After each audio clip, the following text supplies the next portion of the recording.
Shalom, selamat malam Bapak Ibu dan anak-anak sekalian yang berada di rumah. Puji Tuhan, pada malam hari ini kita bertemu dalam ibadah keluarga. Dan di keresahan kita menghadapi wabah corona yang belum berakhir, kesempatan kali ini boleh bersyukur, boleh membangun persekutuan keluarga di rumah kita. Baiklah, kita bersatu hati dalam kebaktian keluarga. Kebaktian kita pada malam hari ini kita lakukan dalam nama Allah Bapa yang telah menciptakan langit bumi dengan segala isinya, dan tangan kasih-Nya tidak pernah meninggalkan pekerjaan tangannya yang kekal.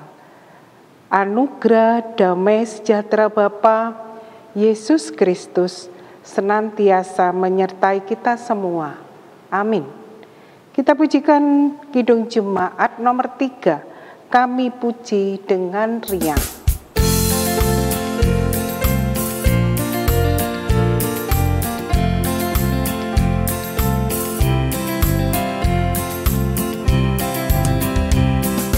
Kami puji dengan riang Dikau Allah yang besar, bagai bunga terima siang, hati kami pun mekar. Kabut dosa dan derita, kebimbangan tak lenyap, sumber suka yang abadi di sinar-Mu menyerah.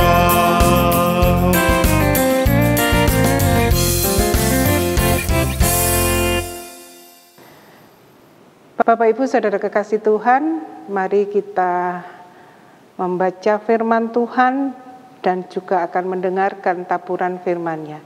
Sebelum kita membaca, mari kita bersatu hati dalam doa. Bapa, inilah kami anak-anak yang Kau kasihi ya Bapa.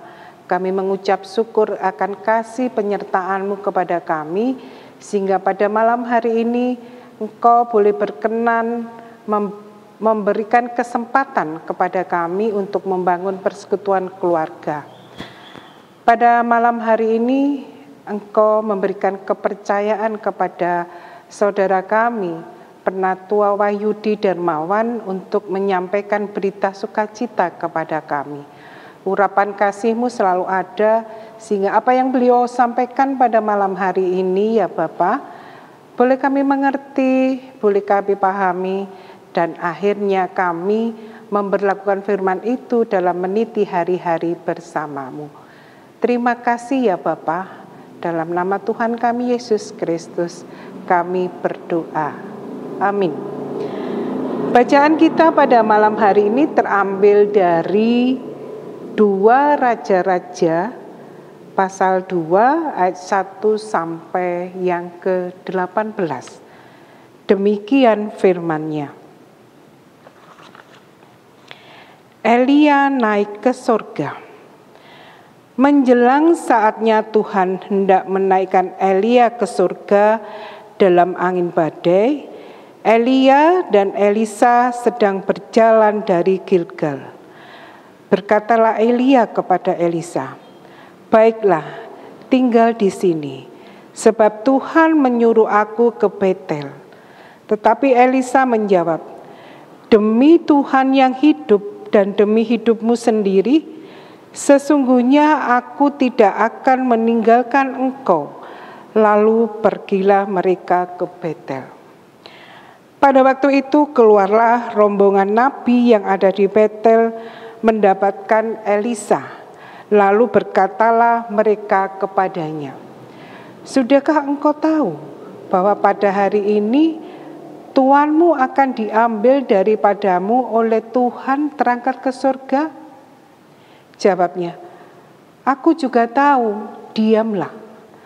Berkatalah Elia kepadanya, "Hai Elisa, baiklah, tinggal di sini, sebab Tuhan menyuruh aku ke Yeriko." Tetapi jawabnya, "Demi Tuhan yang hidup dan demi hidupmu sendiri, Sesungguhnya aku tidak akan meninggalkan engkau. Lalu sampailah mereka di Yeriko. Pada waktu itu mendekatlah rombongan nabi yang ada di Yeriko kepada Elisa serta berkata kepadanya, "Sudahkah engkau tahu bahwa pada hari ini tuanmu akan diambil daripadamu oleh Tuhan terangkat ke surga?" Jawabnya, "Aku juga tahu, diamlah." Berkatalah Elia kepadanya, "Baiklah, tinggal di sini, sebab Tuhan menyuruh aku ke sungai Yordan." Jawabnya, "Demi Tuhan yang hidup dan demi hidupmu sendiri, sesungguhnya aku tidak akan meninggalkan engkau." Lalu berjalanlah keduanya. 50 orang dari rombongan nabi itu ikut berjalan, tetapi mereka berdiri memandang dari jauh ketika keduanya berdiri di tepi sungai Yordan. Lalu Elia mengambil jubahnya, digulungnya, dipukulkannya ke atas air itu. Maka terbagilah air itu ke sebelah sini dan ke sebelah sana, sehingga menyeberanglah keduanya dengan berjalan di tanah yang kering. Dan sesudah mereka sampai di seberang, berkatalah Elia kepada Elisa, "Mintalah apa yang hendak kulakukan kepadamu sebelum aku terangkat daripadamu." Jawab Elisa, "Biarlah kiranya aku mendapat 2 bagian dari rohmu." Berkatalah Elia, "Yang kau minta itu adalah sukar. Tapi jika engkau dapat melihat aku terangkat daripadamu, akan terjadilah kepadamu seperti yang demikian, dan jika tidak akan terjadi." Sedang mereka berjalan terus sambil berkata-kata, tiba-tiba datanglah kereta berapi dengan kuda berapi memisahkan keduanya. Lalu naiklah Elia ke surga dalam angin badai.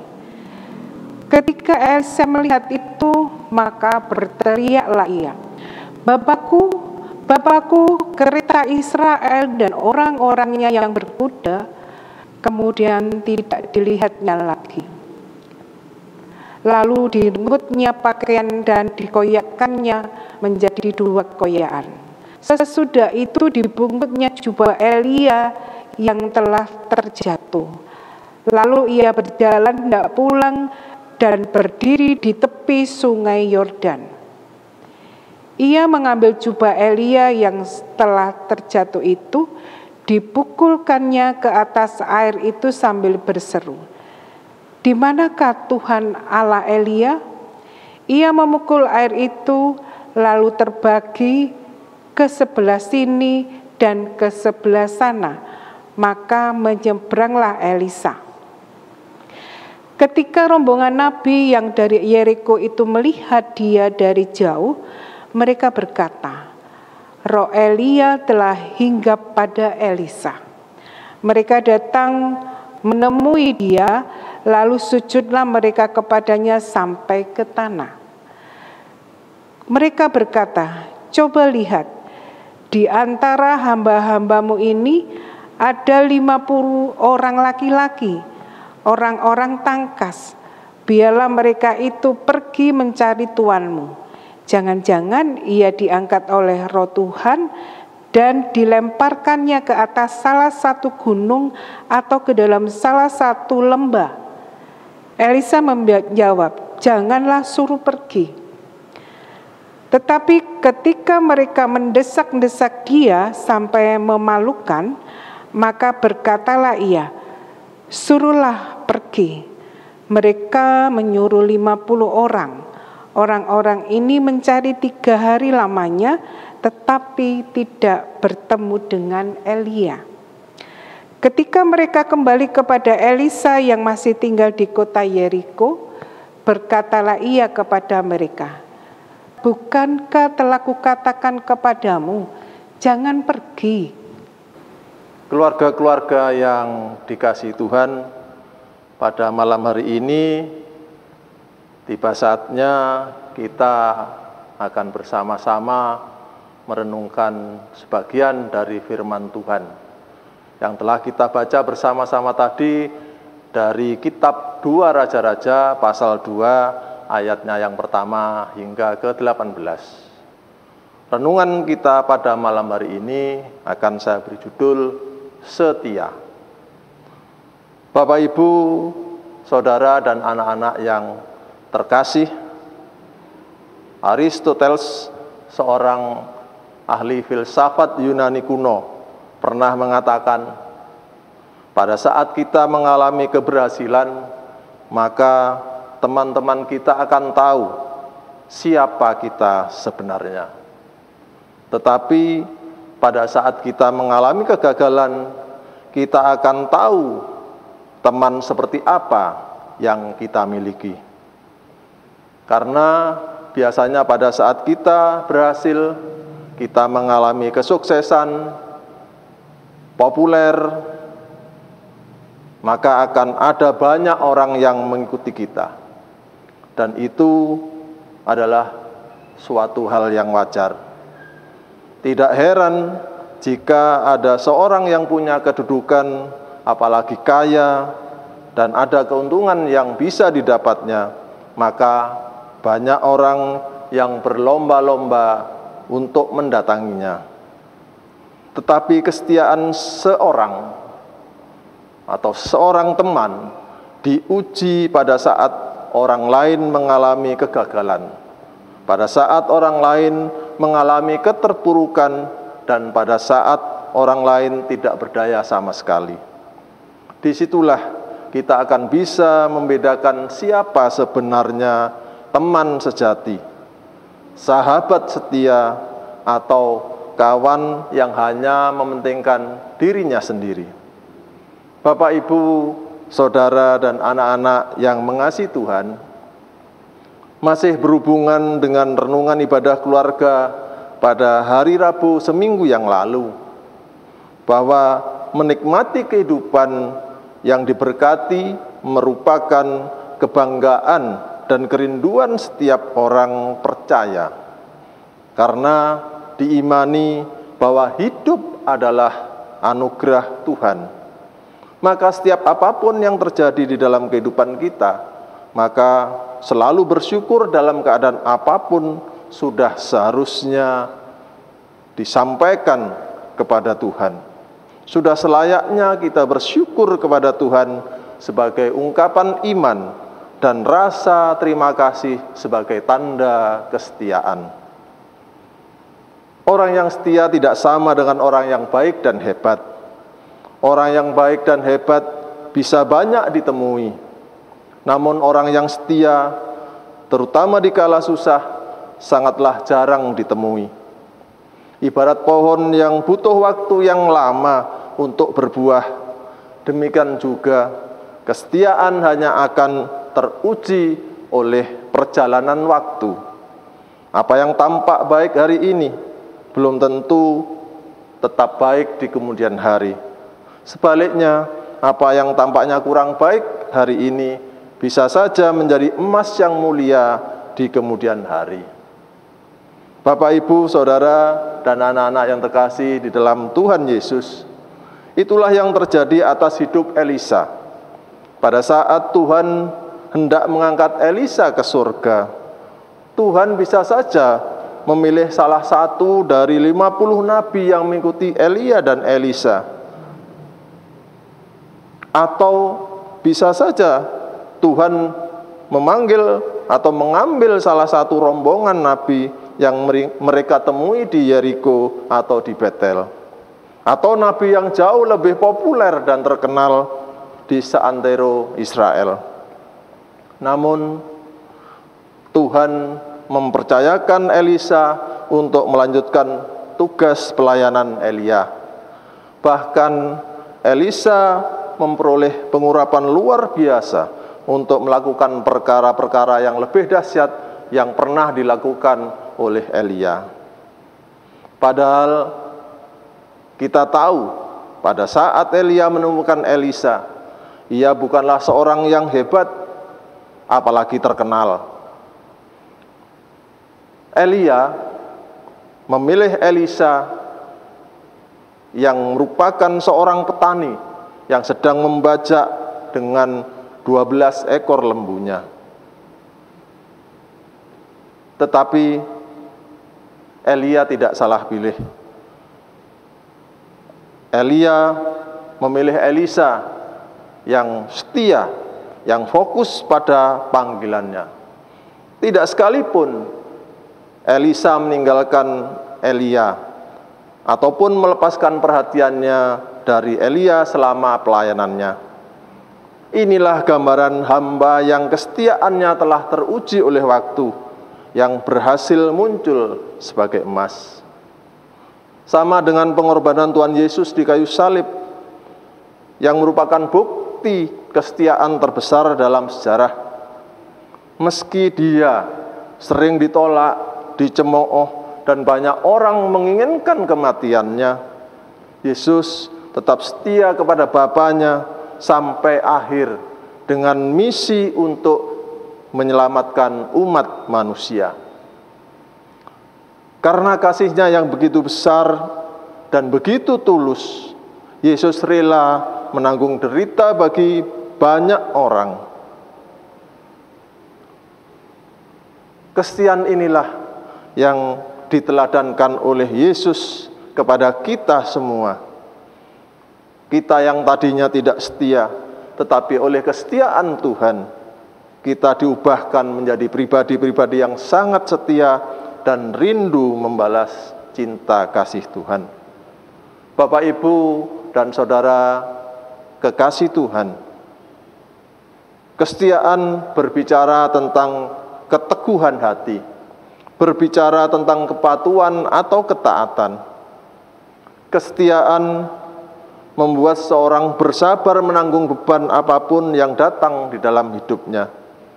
Kesetiaan juga menjadikan seorang tetap kuat, tabah, dan bertahan di dalam menjalani sulitnya kehidupan. Kita dapat belajar banyak dari pribadi Elisa. Meski sebanyak 3 kali Elia meminta meninggalkannya, yakni ketika Elia hendak ke Betel, ke Yeriko, dan ke Yordan. Elisa bersikeras tidak mau meninggalkan Elia. Ia memilih untuk setia menemani perjalanan Elia. Dan ketika Elia sudah sampai pada masa pelayanannya di dunia dan hendak meninggalkan Elisa, Elisa pun memilih tetap untuk setia. Hingga akhirnya Elisa dapat melihat kereta berapi yang membawa Elia naik ke surga.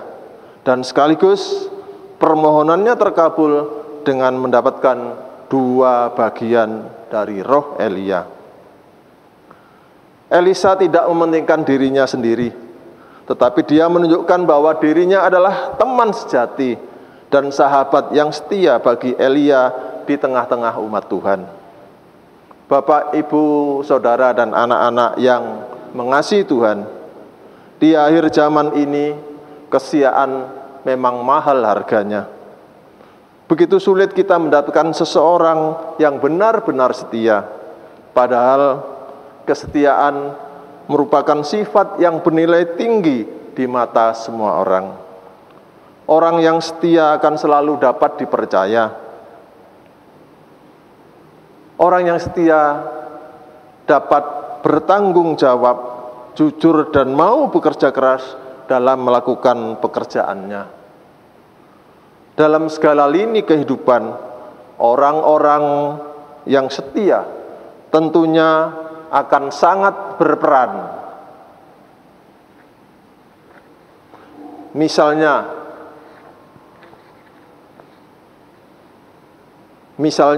dalam membantu meringankan beban orang lain atau bertanggung jawab atas tugas dan kewajiban kita masing-masing. Saya akan ambil contoh.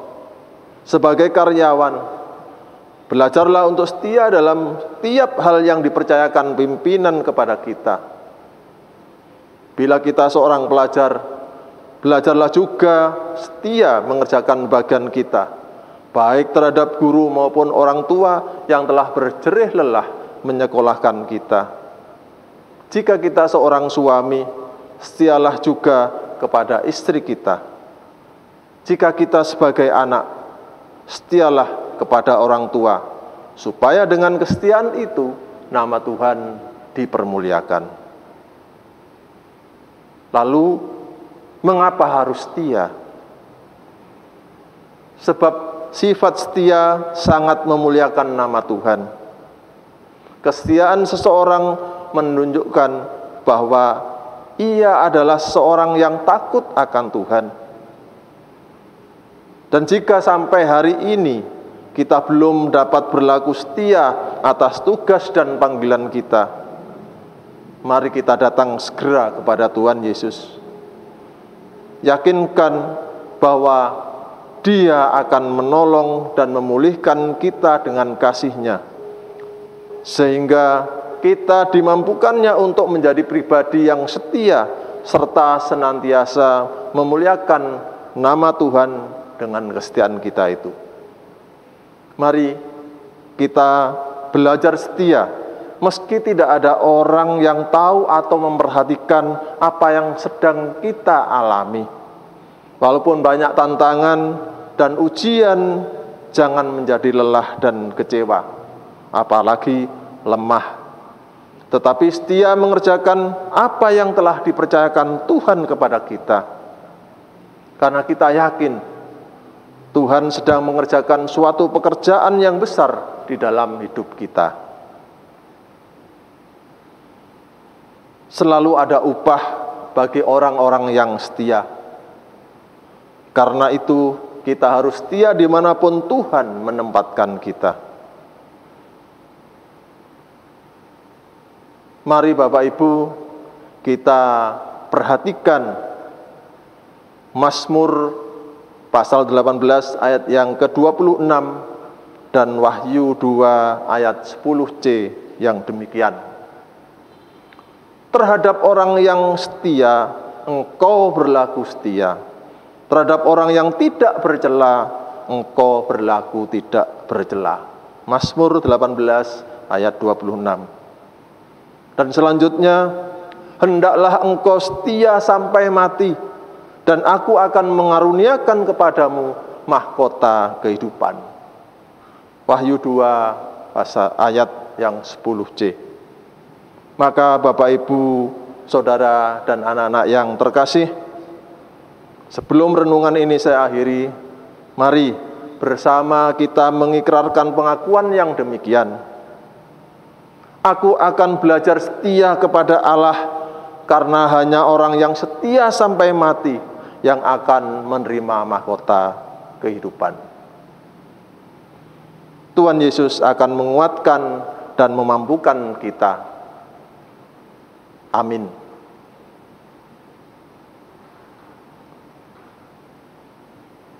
Mari mengambil saat teduh.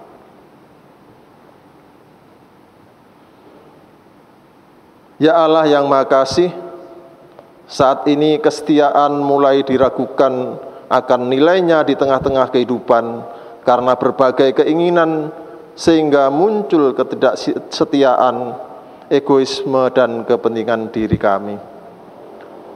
Tolonglah kami agar tetap setia dalam menghadapi kehidupan ini, supaya nama-Mu terus kami muliakan. Ya Tuhan, jadikanlah kami pribadi yang selalu setia kepada-Mu. Amin. Bapak Ibu Saudara kekasih Tuhan, mari kita bersama-sama menghaturkan persembahan. Nanti kita diiringi dengan pujian dari Kidung Jemaat 393 ayat 1 dan yang ketiga, Tuhan betapa banyaknya. Persembahan yang terkumpul nanti dimasukkan dalam amplop dan ditulis ibadah keluarga atau ibadah Rabu 16 September 2020 dan persembahan itu nanti diambil oleh majelis yang bertugas atau bisa dihantar ke kantor gereja pada jam kerja ataupun bisa dimasukkan di kotak persembahan saat ibadah minggu.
Kita masuk dalam doa syafaat. Terima kasih Bapa atas taburan firman yang telah Kau berikan kepada kami. Pada saat ini anak-Mu menaikkan doa syafaat kehadirat-Mu ya Bapa. Ada beberapa pokok doa yang kami haturkan kehadirat-Mu. Terkhusus pada saat ini anak-Mu berdoa untuk bangsa dan negara kami yang hingga saat ini belum terlepas dari COVID-19-nya ya Bapa. Bapa, biarlah Engkau datang memberikan penguatan kepada Presiden dan wakilnya beserta jajaran yang paling bawah. Ada banyak kebijakan yang dilakukan oleh pemerintah Bapa untuk mengkondisikan bangsa kita terbebas dari COVID-19 ini. Biarlah Engkau mendengar harapan yang kami haturkan kehadirat-Mu, sehingga apa yang dilakukan oleh bangsa dan negara kami boleh membuahkan hasil. Di kesempatan kali ini tak lupa anak-anak-Mu juga mendukung doa untuk para tenaga medis dengan beberapa aparat yang mengkondisikannya. Mereka berada di garda yang paling depan dengan adanya wabah ini ya Bapak. Biarlah saudara-saudara kami yang merawat pasien COVID ini boleh memperoleh kesehatan yang cukup bagus sehingga pasien yang dirawat boleh pulih seperti sedia kala. Bapak, pada kesempatan kali ini tak lupa anak-Mu juga mendukung doa untuk warga jemaat kami, saudara-saudara sepuh kami yang masih harus ibadah di rumah. Dengan kondisi ini, Engkau pun akan memberikan penghiburan kepada Mbak Wikan, Mbak Winoto, Bapak Kelly, Mami Sutanto, ataupun beberapa saudara sepuh kami yang harus tetap berada di rumah. Dan juga kami mendukung doa untuk proses pemulihan Bapak Tulus Arwan, Bapak Agung Prasetyo. Ya Bapak, kami percaya akan kuasa-Mu. Di saat saudara kami Kau izinkan sakit, Engkau pun akan memberikan satu paket pemulihan kesehatan yang daripadamu. Sehingga saudara-saudara kami yang dalam proses pemulihan akhirnya boleh pulih seperti sedia kala dan boleh beraktivitas bersamamu dengan penuh sukacita. Terima kasih Bapak, terima kasih. Kami pada kesempatan kali ini juga mendukung doa untuk beberapa saudara kami yang dalam pergumulannya, dalam pergumulan ekonomi, pergumulan keluarga, dan berbagai hal yang ada dalam kehidupan keluarga lepas keluarga. Lawatan kasih-Mu boleh nyata adanya, sehingga pergumulan boleh terselesaikan. Bapak, kami pelayan jemaat-Mu, mulai dari Ibu Pendeta dengan keluarganya, para penatua diaken, pengurus komisi, ketua kelompok, mampukan kami menjalankan tugas pelayanannya dengan penuh kebijaksanaan yang daripadamu. Sehingga apa yang kami lakukan seturut dengan kehendak-Mu dan nama-Mu semakin dimuliakan. Terima kasih Bapak, terima kasih. Dan ungkapan syukur yang kami haturkan pada malam hari ini ya Bapak, kiranya Engkau terima, Engkau kuduskan, dan akhirnya boleh berguna untuk persekutuan kami di GKJW Jemaat Geraksan. Dan doa yang jauh dari sempurna ini hanya kami haturkan kehadirat-Mu. Amin.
Bapak Ibu Saudara kekasih Tuhan, kita tutup ibadah kita dengan kita bersama-sama pujikan Kidung Jemaat 446 ayat yang pertama, setialah.